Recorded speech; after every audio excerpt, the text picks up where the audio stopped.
বিকাশ ভট্টাচার্য সিপিএমের ক্যান্ডিডেট, সিপিএমের বড় নেতা এবং অফকোর্স কলকাতা হাইকোর্টের একজন বড় আইনজীবী।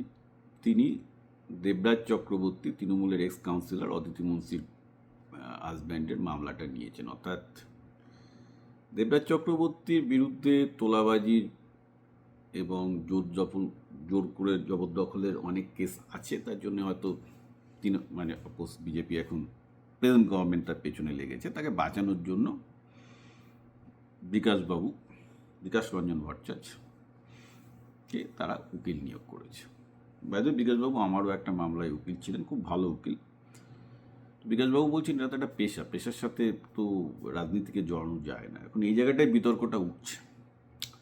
আমি যদি ঐতিহাসিক দৃষ্টিতে দেখি, চিত্তরঞ্জন দাস, জিন্না, মোহাম্মদ আলী জিন্না, চিত্তরঞ্জন দাস, অর্থাৎ স্বাধীন ভারত স্বাধীন হওয়ার আগে যারা ভারতের বড় বড় নেতা ছিলেন, মহাত্মা গান্ধী, নেহেরু, সবাই কিন্তু উকিলই ছিলেন। এর মধ্যে তারা কিন্তু যেসব মামলাগুলো নিতেন একটু বুঝে সুঝে নিতেন। আমার ধারণা বিকাশবাবুরও তাই করা উচিত, কারণ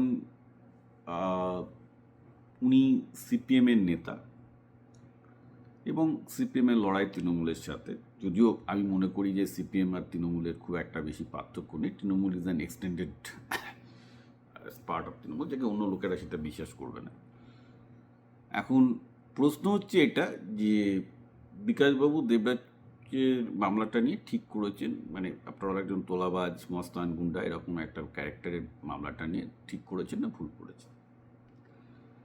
এখন দেখুন, আমি আবার বলছি, আমি যদি ভারতের ঐতিহাসিক দৃষ্টিকোণ থেকে দেখি তাহলে ঠিক করেননি, কারণ প্রত্যেকটা পলিটিক্যাল পার্টির ইমেজের একটা দাম আছে। কিন্তু অন দ্য আদার হ্যান্ড, যদি আমরা শুধুমাত্র বিশুদ্ধ লজিকের দিক থেকে দেখি, আইনজীবীটা একটা পেশা, রাইট? তিনি তার মক্কেলকে ডিফেন্ড করার 100% রাইট তার আছে,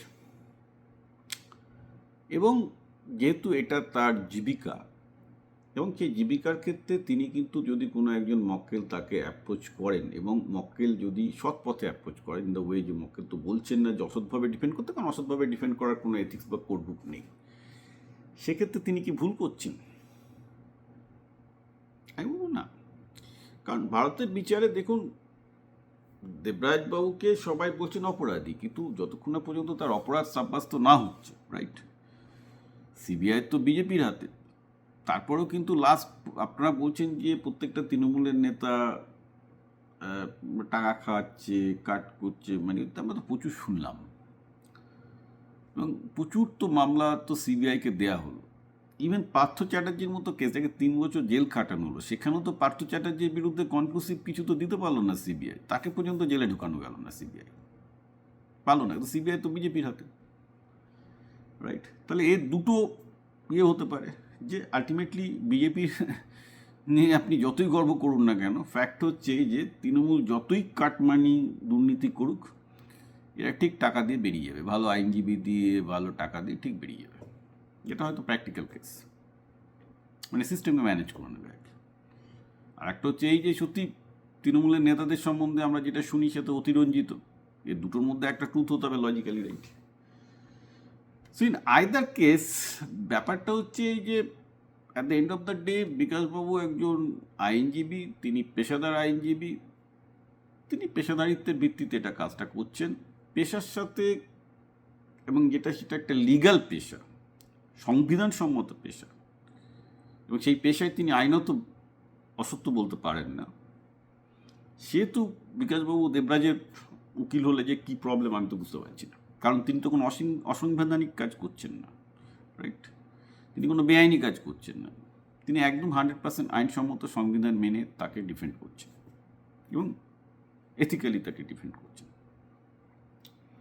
সেক্ষেত্রে পলিটিক্যাল লাইনের ন্যারেটিভটা আমি বুঝতে পারছি না কী হতে পারে, কারণ তিনি তো অন্যায়ভাবে দেবরাজকে ডিফেন্ড করছেন না, তিনি তো সংবিধান ভেঙে দেবরাজকে ডিফেন্ড করছেন না। তাহলে হোয়াট ইজ দ্য প্রবলেম? হ্যাঁ, ইমেজের প্রবলেম হবে, কারণ আমি মানছি যে রাজনীতি একটা ইমেজের খেলা, কিন্তু বিয়ন্ড দ্যাট রাজনীতি আমরা যদি খুব এথিক্যাল গ্রাউন্ডে ভাবি, মরালিটির গ্রাউন্ডে ভাবি, তাহলে বিকাশবাবু মোটেও ভুল করছেন না।